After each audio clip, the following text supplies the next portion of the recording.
It's been a while, hasn't it? Yeah. Ah, thank you. We're back. We never really were gone, right? You know that, of course. We were hanging around, being part of the circle but not talking is a very interesting experience. Energetically, of course, we're here to support your growth and to support you finding your truth, however that shows up. If we never got to talk to you again, we'd still be doing that. But it is nice to talk because every once in a while you feel like each of the different council members can give a different perspective on a subject that's been bandied about. And this uncertainty thing is really interesting to us. Because you know we're all about love yourself, love yourself, love yourself. And we're all about finding new ways to love yourself. What are the new ways to love yourself? Because you haven't been taught how to love yourself, therefore you haven't been taught all the possibilities of loving yourself. So when you're up there thinking about all the possibilities you want to consider, make sure that on the list of possibilities is ways to be gentle with yourself, ways to be kind to yourself, ways to love yourself well, ways to be in a position of supporting your desires. Sometimes when you guys set preferences, you set them from a position of frustration. You set them from a position of desperation. You set them from a position of, I have no other choice. And the nice thing about this uncertainty tool that Elohim gave you is that the preferences thing isn't set from any of those negative low vibrational states. It's set from what is my truth.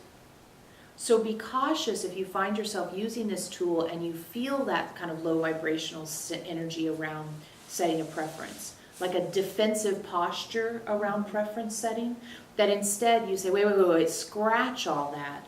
I want to set my preference from what is my truth. What is my truth?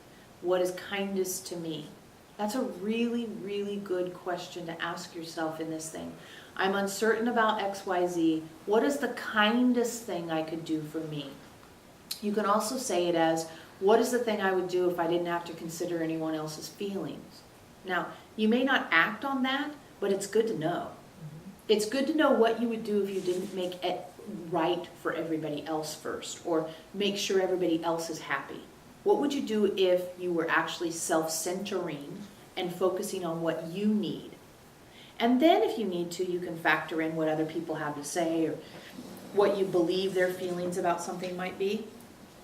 But it is really illuminating at times to ask yourself, what is the thing I would do if I didn't have to care about anyone else's feelings? What is the thing that I would do if it didn't matter how anybody else might react? And then just factor that into your preference setting.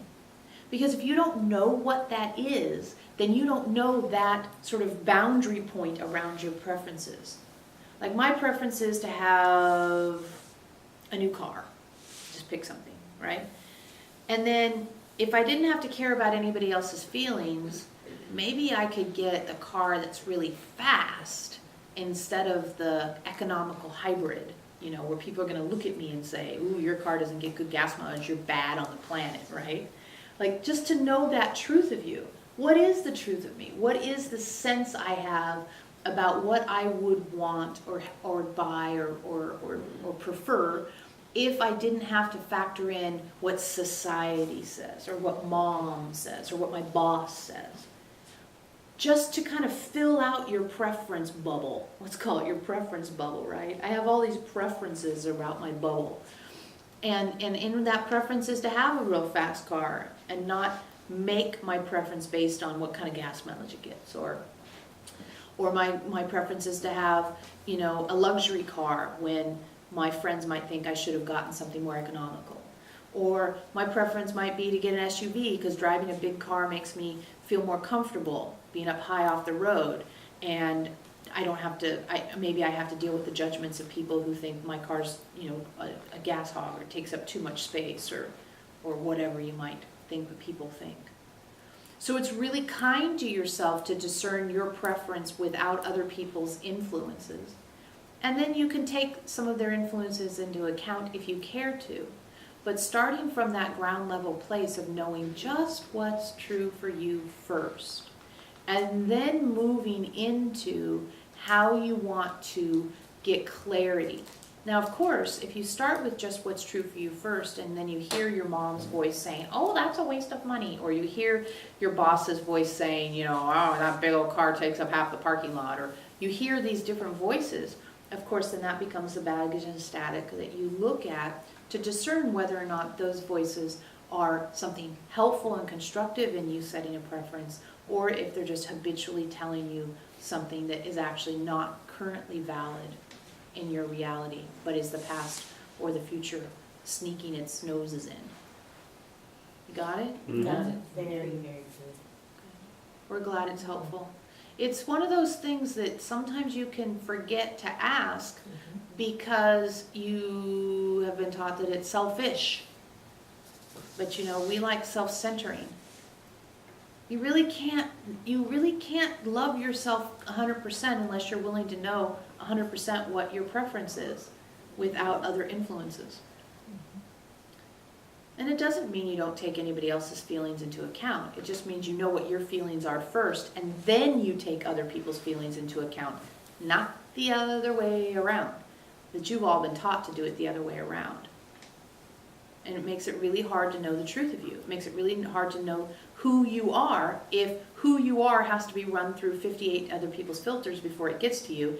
And especially when those 58 other filters are projections.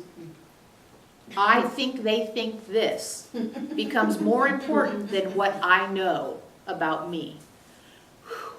It is exhausting to be human. You guys wear yourselves out. I think they think this, therefore I think I should do that. Wow. How about this is my truth? And I'm embarrassed or ashamed or proud or distraught. Whatever you are, you can actually deal with a real feeling that you have rather than I think they think, therefore I have to think. Can you imagine that t-shirt? I think they think, therefore I have to think this. Yeah.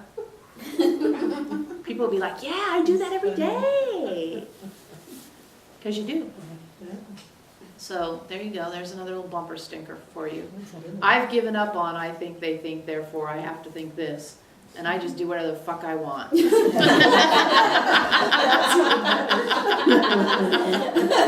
That makes a statement. Suck it.